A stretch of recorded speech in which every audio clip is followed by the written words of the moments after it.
Hiya folks, you're really welcome to this week's episode of John's Garage.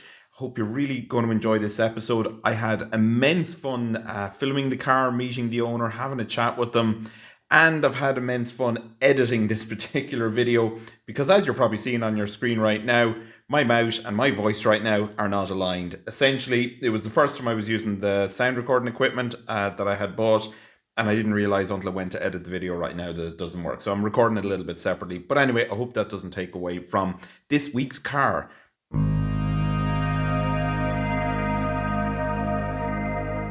And what is this week's car? Well, this week we are driving a Toyota Carina II. This is 1985 model. It's in two-tone camel beige. Now, I don't think the camera is actually doing this color justice. This car is immaculate and this paint really stands out, really period color. So let's talk a little bit about the car first. This was the first generation Carina II. There was also a second generation Carina II, which again, people have fond memories of that car, and hopefully someone out there will have one of those and we can take it for a drive and have a look at it. But we'll focus on this one. So as I said, the first generation of the Toyota Carina II, also known as the T150 series. It sounds very, very powerful when it says T150. What it was the first front-wheel drive Carina. Now this platform was also shared with the Corona and the Celica also, and again, all those models were front-wheel drive. This particular model is a 1.6 litre GL, so it's 83 brake horsepower.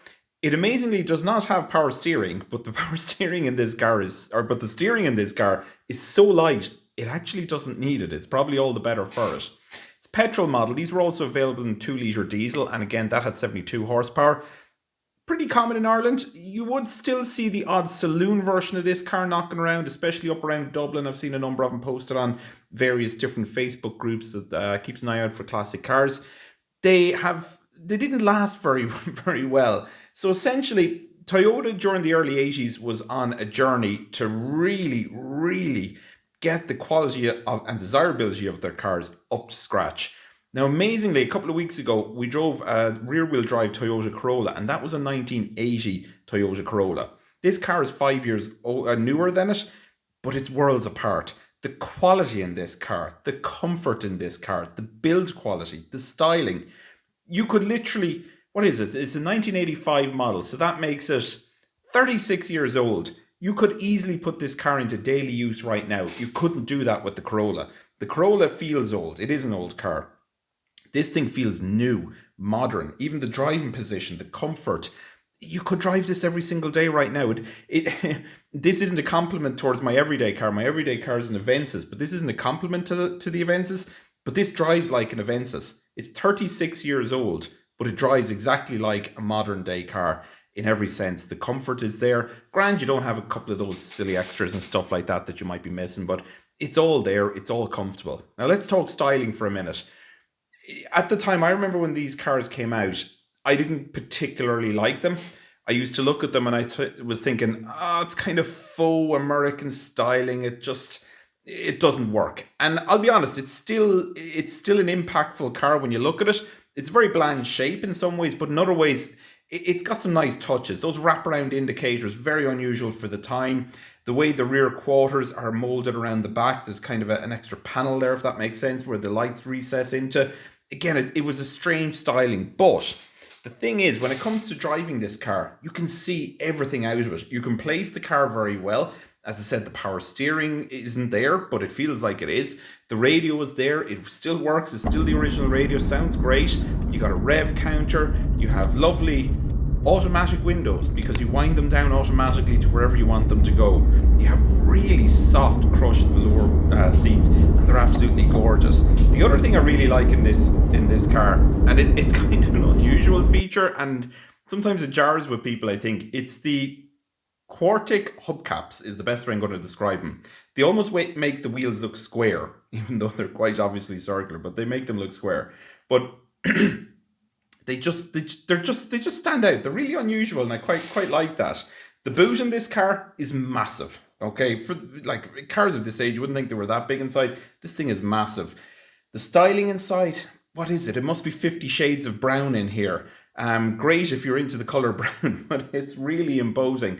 everything is a shade of brown. There's brown coming at you from all angles. Having said that though, the quality is incredible in this car. It's really, really well built. And it shows. It's 36,000 miles, but the engineering in this car, everything has lasted. Everything works. Everything is solid. I can't get over the quality that was in this car. It's just unbelievable. Now, I know a lot of people would like to say, oh, scratchy plastics and all that, but scratching my backside. This stuff is still here. It's still in perfect condition. It still works, and I mean works really, really well. The car starts first tip of the key, and then again, why shouldn't it, or why wouldn't it? It's only 36,000 miles. This car is like new. It's recently passed its NCT. We had a little look underneath the car. It's absolutely immaculate. It's unbelievable, the colour of it. Now, I love the story of why this particular owner bought this car. He was in the motor trade a number of years ago. Since retired now, but he had sourced one of these for his sister, and he loved the car so much. He thought it was such a nice car that when he was, I suppose, presented with the opportunity to buy one in later years, he snapped it up and he's kept it preserved ever since. He just loves the car. Okay, he keeps it in really, really good condition. It's part of a little collection, and this is the kind of standard of cars that are in there, and I can't get over. You could literally drive this over to my local Toyota dealer, park it in the showroom, and sell it. And you know what? I didn't like the styling when it was new, but right now, parking it next to some of the cars in there, it's going to look pretty sharp and pretty nimble and pretty nice styling in comparison to some of the stuff that Toyota sells nowadays. The performance in this car, listen, it's not a performance car as such. It's a 5-speed manual. But it's definitely comfort orientated. It's comfortable, and I can't get over that. It is actually a really, really comfortable car. It's really nice seating position. The gear stick, it's angled over towards the driver again, just to give you that driver-centric feel. You've lovely clear dials. All the switch gear is there. It's easy to navigate everything. Unlike cars right now where you've all the touch screens and all that stuff, and you're trying to figure out what option do I have to press, and then you're hitting the touch screen several times to make it work. There's no touch screen here. You just turn a knob. It works. You slide the slider to turn the heat up. It works. You grab the gear stick and shift gear. It works.